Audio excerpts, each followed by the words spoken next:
Audio Jungle।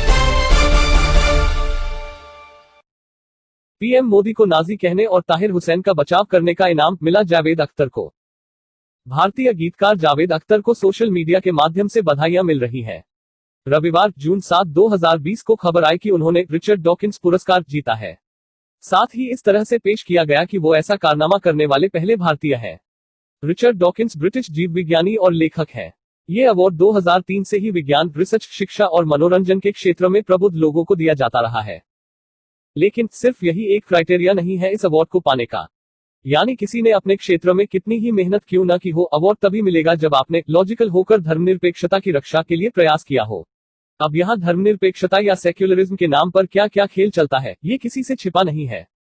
जब किसी award में सेक्युलरिज्म का जिक्र आए और वो विदेशी भी हो, तो भारत के लिए ये कान खड़े होने वाली बात है। इसकी पड़ताल की शुरुआत जावेद अख्तर की दूसरी बीवी और फरहान अख्तर की सौतेली अम्मी शबाना आजमी के बयान से करते हैं। अपने शौहर को अवार्ड मिलने की खुशी जाहिर करते हुए शबाना ने लिखा कि आज सभी धर्मों के कट्टरपंथी सेक्युलरिज्म पर हमला कर रहे हैं। इसके मूल्यों की रक्षा के लिए जावेद अख्तर ने प्रयास किया और उन्हें ये अवार्ड मिला। साथ ही शबाना ने यह भी बताया कि जावेद अख्तर रिचर्ड डॉकिंस से प्रेरणा लेते रहे हैं, उन्हें नायक मानते हैं। वामपंथी गैंग में खुशी की लहर दौड़ी और फर्जी इतिहासकारों से लेकर बॉलीवुड के लोगों तक सबने बधाइयों का तांता लगा दिया। अगर 79 वर्षीय रिचर्ड डॉकिंस के ट्विटर प्रोफाइल को खंगाले तो पता चलता है कि फिलहाल वो अमेरिका में चल रहे ब्लैक लाइव्स मैटर विरोध प्रदर्शन के समर्थन में लगे हुए हैं। हालांकि अब ये प्रदर्शन दंगों में तब्दील हो चुका है। अमेरिका में इसकी आड़ में आगजनी और लूटमार चल रही है। रिचर्ड डॉकिंस की वेबसाइट खंगालने पर पता चलता है कि भारत और यहां होने वाली घटनाओं के संबंध में वो और उनकी टीम उसी पूर्वग्रह से ग्रसित है, जिसके मद में सदानंद धुमे, बरखा दत्त और राणा अयूब जैसे लोग विदेशी पोर्टलों में लेख लिखकर अपने ही देश को बदनाम करने में कोई कसर नहीं छोड़ते हैं। फरवरी 2016 में उनकी वेबसाइट पर न्यूयॉर्क टाइम्स की पत्रकार अपूर्वा मंडावली का एक लेख छपा था, जिसमें मोदी सरकार को विज्ञान विरोधी बताया गया था। नरेंद्र मोदी की सरकार को रूढ़िवादी और दक्षिणपंथी बताते हुए इस लेख में लिखा गया था कि शैक्षिकी मसलों में सरकार का दखल और धार्मिक असहिष्णुता के बढ़ते माहौल के कारण देश भर के प्रबुद्ध लोग इसके खिलाफ आवाज उठा रहे हैं।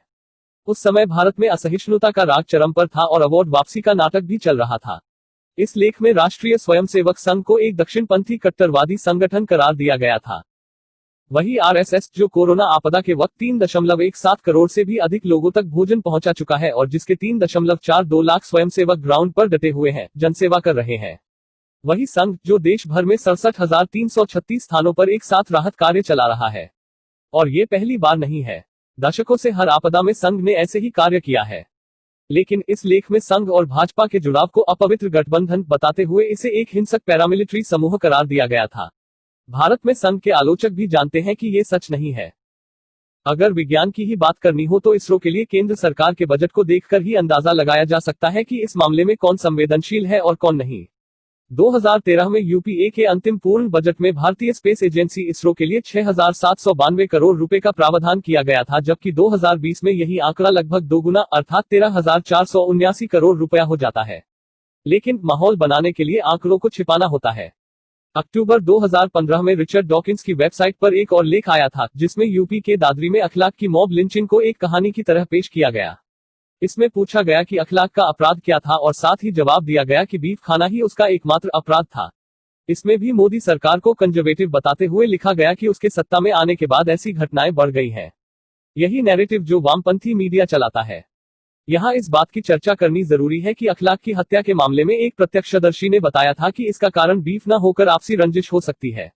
साथ ही उसने ये भी दावा किया था कि ये एक मॉब लिंचिंग नहीं थी, क्योंकि इस हत्याकांड में भीड़ नहीं बल्कि कुछ ही लोग शामिल थे। हालांकि रिचर्ड डॉकिंस जैसे लोगों की नजर में इन सब का कोई महत्व नहीं। अखलाक की हत्या के बाद कई महीनों तक डर का माहौल वाला नैरेटिव चला था। उस पर भी जावेद अख्तर जैसे व्यक्ति को ये अवार्ड मिलना ठीक वैसा ही है जैसे रवीश कुमार जैसों को मैक्से से मिलना।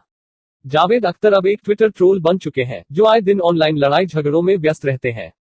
दिल्ली दंगों के समय उन्होंने ताहिर हुसैन का बचाव करते हुए यहां तक पूछा था कि दिल्ली पुलिस एक ही व्यक्ति के पीछे क्यों पड़ी है। अब वही पूरे दंगों और कई हत्याओं का मास्टरमाइंड निकला। जावेद अख्तर को बख्तियार और अलाउद्दीन खिलजी के बीच का अंतर तक नहीं पता। ये वही जावेद अख्तर हैं, जिन्होंने फरवरी 2020 को प्रधानमंत्री नरेंद्र मोदी को फैशिस्ट कहा था। रिचर्ड डॉकिंस की वेबसाइट पर सीएए को लेकर भी दिसंबर 2019 में एक लेख आया, जिसमें लिखा गया था कि नरेंद्र मोदी के सत्ता में आने के बाद से ही देश के 20 करोड़ मुसलमानों की स्थिति बिगड़ने लगी है। लिखा गया कि भारतीय संसद ने नया कानून बनाकर उन पर वज्रपात किया है। बताया गया कि मुसलमानों को सीएए की सूची से बाहर रखना कोई सहयोग नहीं हो सकता। रिचर्ड डॉकिंस अपनी पुस्तक गॉड इज नॉट ग्रेट में हिंदू और बौद्ध धर्म पर हमला भी कर चुके हैं। उन्होंने इन दोनों धर्मों के अंधविश्वास को मुद्दा बनाया था और साथ ही सती प्रथा के लिए हिंदू धर्म की आलोचना की थी। ये भी अंग्रेजों का बना बनाया नैरेटिव है। खुद को नास्तिक बताने वाला रिचर्ड हॉकिंस ईश्वर के अस्तित्व को नकारते रहे हैं। जावेद अख्तर को अवार्ड देना भारत में अपने विचार फैलाने का एक जरिया हो सकता है, जिसके लिए उन्हें एक योग्य व्यक्ति मिला है। पीएम मोदी को नाजी कहने और